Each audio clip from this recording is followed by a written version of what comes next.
I never expected to overhear my own family ripping me apart like I was nothing. It started with a simple mistake, or maybe fate had decided I needed to hear the truth. My older sister, Emily, had tossed her old phone aside when she upgraded to a new one, and since mine was barely holding together, I started using it. I didn't even think to wipe it clean. One night, I was lying in bed, scrolling, when a notification popped up.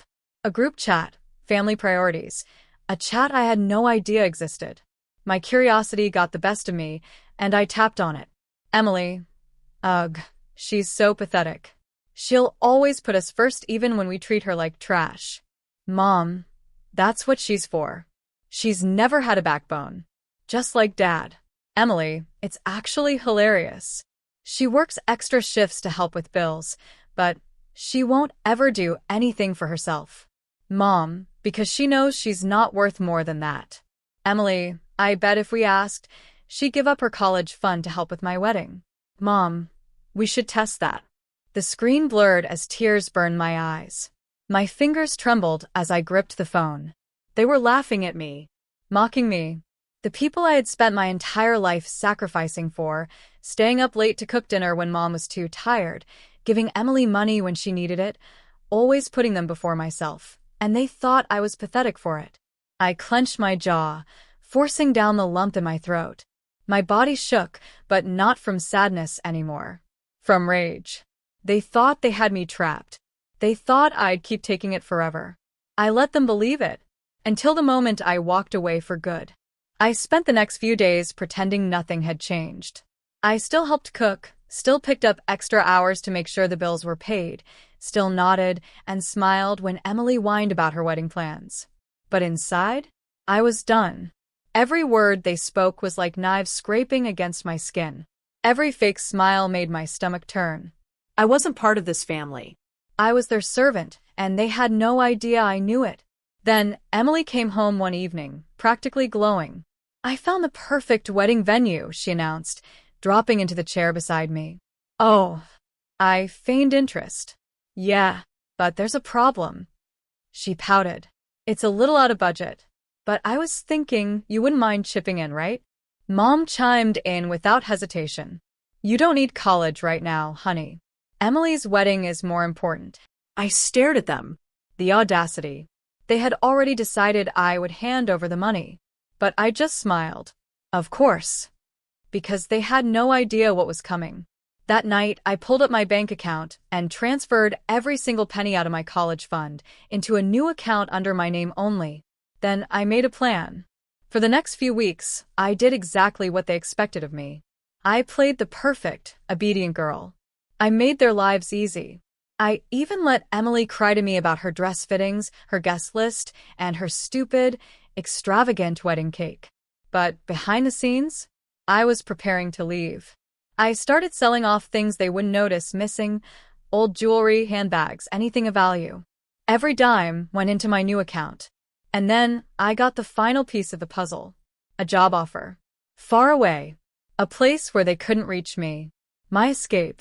The breaking point came sooner than I expected. One evening, Emily stormed into my room, eyes blazing. You haven't sent the money for the venue yet. I feigned confusion. Oh, I thought I did. She scowled. Check again. Mom said she called the place, and they haven't gotten the payment. Mom appeared in the doorway, arms crossed. We need that money now, sweetheart. This isn't about you. Something inside me snapped.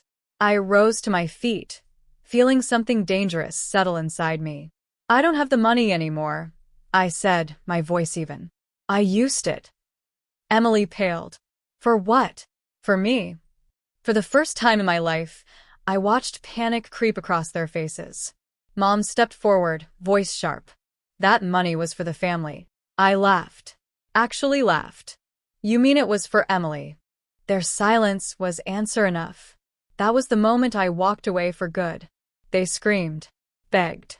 Emily's shrieks rang through the house. How could you do this to me? Mom's voice was shaking. Where are you going to go? You don't have anywhere else. But they were wrong. I grabbed my packed suitcase, the one they had never even noticed sitting in my closet, and slung it over my shoulder. I got a job, I said calmly. I have my own place. I don't need you anymore. I had never seen my mother look so afraid. Not of losing me, of losing her punching bag. I walked past them, out the door, into a life where I finally mattered. Silence. That was all they got from me.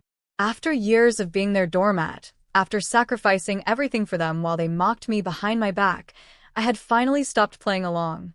And now, they were unraveling. My mother, who had always spoken to me like I was some unfortunate obligation, was suddenly desperate for my attention.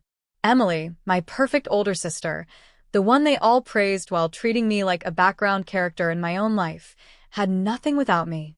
They had spent years treating me like I was disposable. Now they were realizing the truth.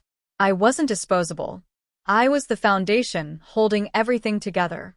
And I had just walked away. I settled into my new life, but old habits died hard. At first, I caught myself hesitating at the grocery store, debating whether I should buy the cheaper meal so I could save money for the household bills. Except, there were no household bills. Not anymore. No one waiting at home, expecting me to cook dinner. No one calling me up, demanding I cover for their mistakes.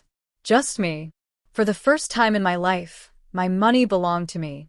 So I bought the good coffee, the soft blankets, the little things I never let myself have before. And when I got home, I sat in my tiny apartment, drinking coffee in complete silence. No yelling, no demands, just peace. I had never felt peace before. The first time I went out with my coworkers after work, it felt surreal. I had always assumed I wasn't the kind of person people invited out. I was the reliable one. The one people called when they needed something, but never the one they wanted around. But here I was sitting in a small restaurant, laughing with people who actually liked me. Not because they could use me. Not because they felt entitled to my time. Just because they enjoyed my company. I felt something foreign settle in my chest. Something warm. Belonging. I never realized how starved I was for it until now. It had been 2 months since I last spoke to my family. 2 months of silence. 2 months of rebuilding. 2 months of freedom. And then one evening, my phone buzzed. A message from Emily. I can't believe you're doing this to us. To me. Do you even care about family? I stared at the screen, disgust curling in my stomach. She wasn't apologizing. She wasn't reflecting. She was still trying to guilt me. Still trying to manipulate me. I took a deep breath, steadying my emotions. Then I did something I never imagined myself doing. I blocked her. I blocked my mother. I blocked every number they could possibly use. For the first time in my life, I chose myself. And it felt amazing. Days turned into weeks. I expected more messages. Maybe even them showing up at my door. But they didn't. Instead, I started hearing things. My extended family, who had always been conveniently unaware of how I was treated, started reaching out. Some of them tried to guilt me. Your mother is struggling. She's devastated you're gone. Emily's wedding was canceled, and she's heartbroken. You should be there for her. I ignored them all. But then, one of my cousins, someone who had always been kind to me, despite keeping his distance, sent a very different message. I heard what happened. I just want you to know, I'm proud of you for walking away. They never deserved you. I stared at the message, my throat tightening. Someone saw me. Someone understood. Tears pricked my eyes, but this time, they weren't from sadness. They were from relief. One afternoon, I got an email from my mother. It was short. Cold. To the point. I hope you're happy. You ruined this family. I read it once. Then again. And then I laughed. She actually thought I was the problem. Not the years of belittling me. Not the way they had used me, taken from me, expected me to sacrifice everything for them. No. To her, I was the villain for finally choosing myself. I didn't even bother replying. I simply deleted the email and went on with my day.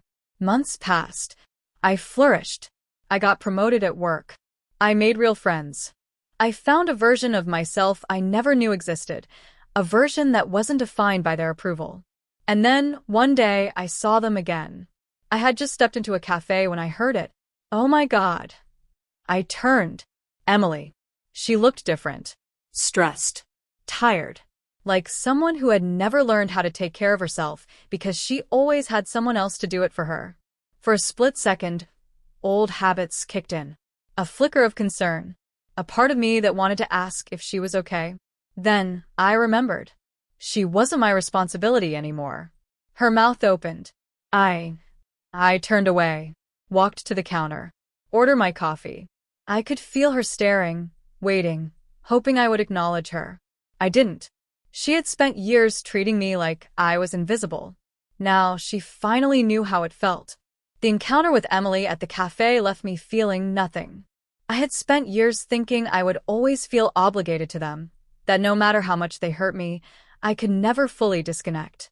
But as I watched her standing there, eyes wide, lips parted like she was searching for the perfect words to pull me back, I realized something monumental. I didn't owe her anything. Not a smile. Not an acknowledgement. Not even pity. She was nothing to me now. And that freedom tasted sweeter than I ever imagined. But deep down I knew this wasn't over. Not yet. Because Emily wasn't the only one who wanted something from me. Mom was waiting in the shadows. And it was only a matter of time before she made her move. 3 days later, my prediction came true. A knock on my door. Loud. Unrelenting. I didn't need to check the peephole. I already knew. Mom. I considered ignoring it, letting her stand outside in the cold, just like she had left me out in the cold for years. But no. I wanted to face her. I wanted her to see me, not as the pathetic, spineless girl she had once controlled, but as the woman who had walked away from her for good. I opened the door. She stood there, arms crossed, her mouth pressed into a tight line. "You look well," she said. The words weren't kind. They were accusatory. Like she couldn't stand the fact that I was thriving without her. I leaned against the doorframe, arms crossed. "What do you want?" She exhaled sharply, her gaze shifting. "Can I come in?" No. She flinched. It was the first time in my life I had ever denied her anything. But I had nothing left to give. She sighed, rubbing her forehead. Fine. "We'll talk here." I didn't respond. I let the silence stretch. I wanted her to feel uncomfortable, to realize she was no longer in control. After a moment, she cleared her throat.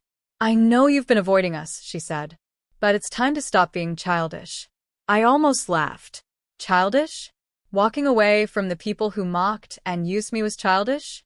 I tilted my head. "How so?" Her jaw clenched. "We're family.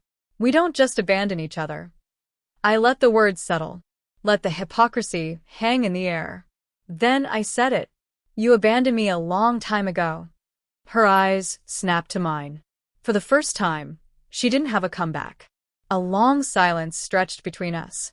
I could see it in her face, the way her fingers tightened into fists, the way her lips pursed as she tried to force herself to stay calm.